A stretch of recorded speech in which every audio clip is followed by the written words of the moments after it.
Welcome back to another episode of Arnold's Thoughts podcast. Instagram was giving me some problems just now. You know, this modern day technology, you can't never trust it. But today we're going to have a very special guest, one of my old dear friends. We haven't chopped it up in a very long time. I'm waiting for her to get on. Excuse me. She's a friend of mine from back in our Colombian days. Colombia was actually the first place that I actually played.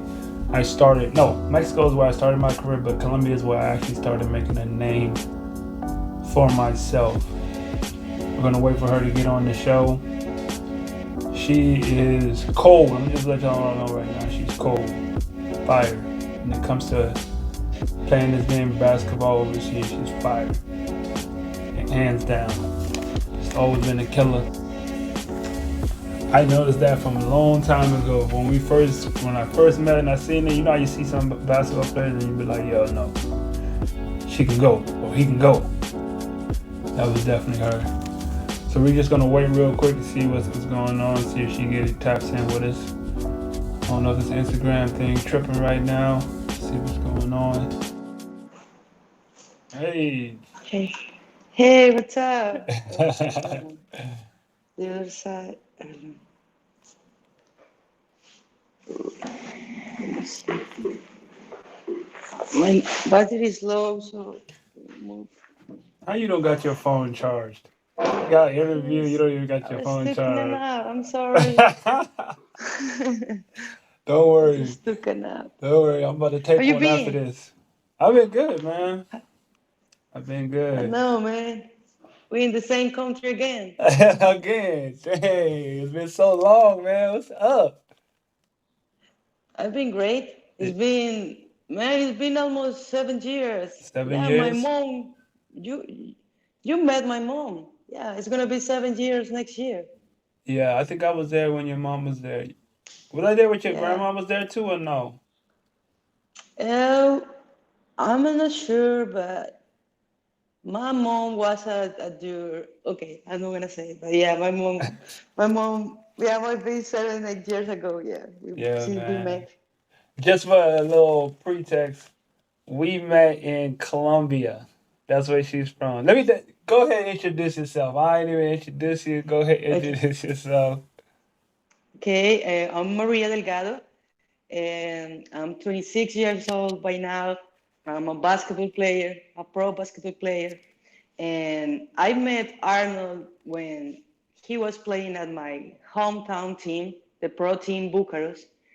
And man, I was at that point like in my life when that year everything changed, and Mm. I gotta tell you, you inspire me.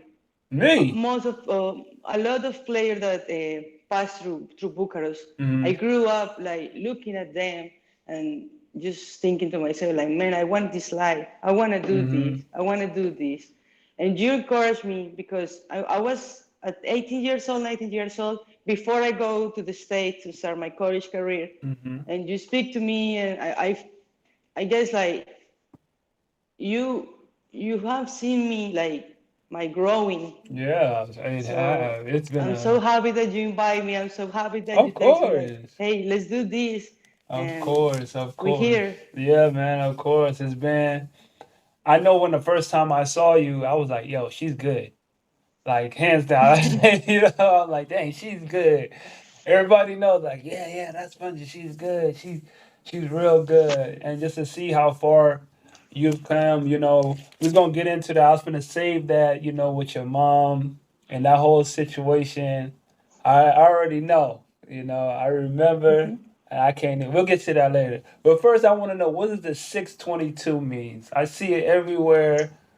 Tell me about that first. Okay. That's my first question. What's that about? Okay. 622 is my brand, my clothes brand, my brand in general. Mm-hmm. What it means is number 6 and number 22 has been my numbers for the last for my whole life. Like Mm-hmm. number 6 was always my number, but in college they only go from 0 to 5. So when I got to NEO, my first junior college, my first year of college, they assigned me number 22. Mm-hmm. So I took it. I mean, I was so amazed by the experience I was living, and I didn't even care about that number. I just took it and I say, that's my new number. How that's gonna be, I take it. Mm-hmm.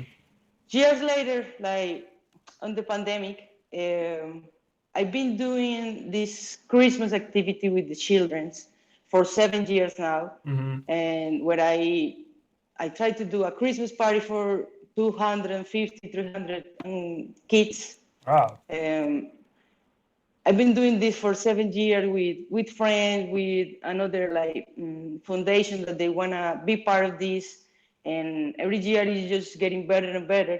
So when I was in the pandemic, I say like I wanna do more stuff like this, not only in December. Right. I wanna help more kids. I wanna not only for birthday parties and stuff, but I really wanna make an impact on this community. So I just think I need to create like something bigger than myself. Right. So I talk about the brand, and I start to create my design and my mission, my vision, all the Mm. goals that I wanted to do with it.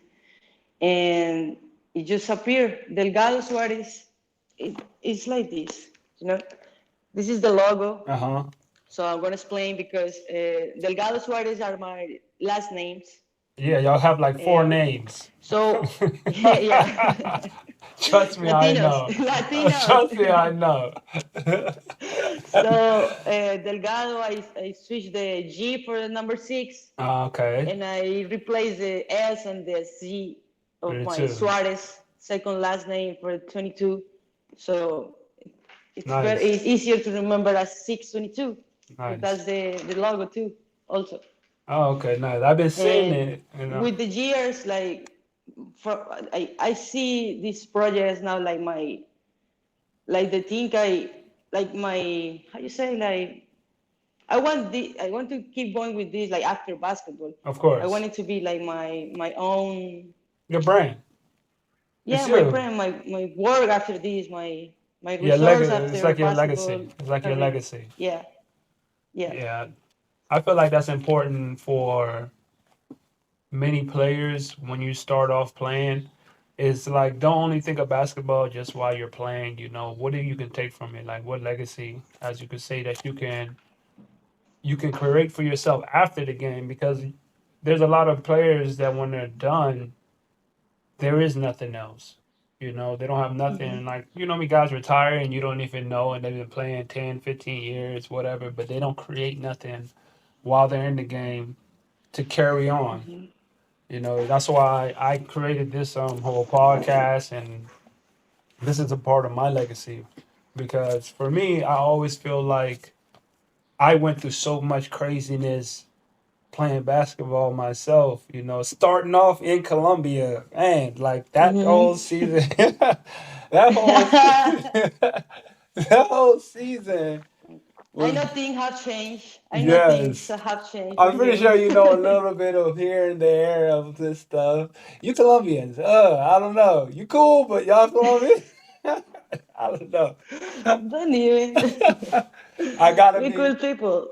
I gotta be mindful now because my daughter's Colombian. So you know, y'all I good know. people. Y'all good people. Some of y'all. We're gonna leave it like that. We're gonna leave it at that. But yeah, I find it real important to like create something, you know, not just for yourself, but something to give back to other people. Like you say, your foundation.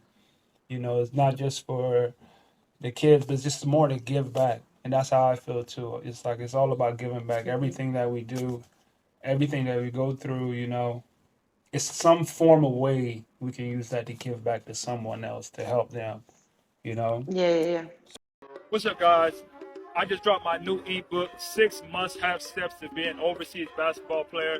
You know, I've been playing for the last 9 years. I got all the steps and the traits that you need to start your journey with networking, with getting a mentor, all the things that you need to start your journey to be a protege. So go get that ebook, click the link in the bio, and make sure you get your steps to being that overseas pro one day. Let's go.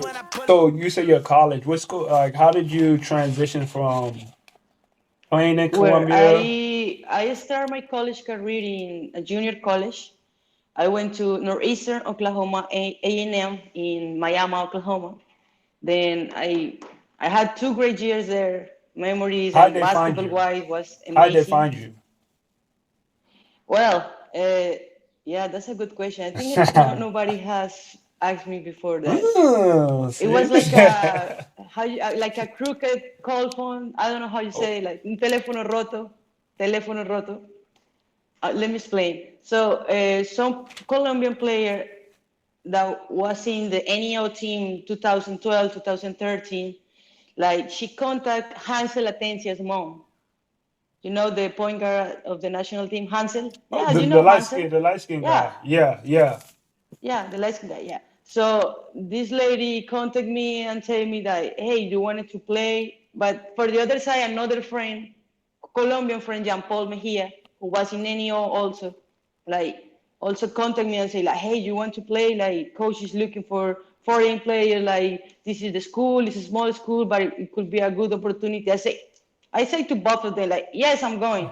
Even before asking my mom, like she knew. I was in my second year of school dentist, Uh-huh. and I say yes, I'm out, I'm I'm out. leaving. I'm out. Yeah, yeah, I'm out. Like that was my childhood dream. I don't know. Like I always feel inside of me like it was gonna happen. Hmm. I didn't know how because it was really hard for women to Mm. even a Colombian women to even get visible for an American coach. Right. So it was like a crooked phone because like somebody told somebody that people told me that people, 6 degrees of like I was separation. like, yeah, and I know it's a really, it was by the time it was a really big opportunity like for somebody from my country to get that chance. Hmm. So my mom knew that also, and I mean, she always supported me Yeah. in everything. So I was in my second year of school dentist, and she said, "No, you have to go. Like, Right. it's your dream. It might only pass the train one time. You have to leave. Go. I open your wings and go." And she always Mm. encouraged me to this dream also, and that's how I get into junior college, into NEO. And then a year later, my mom passed away.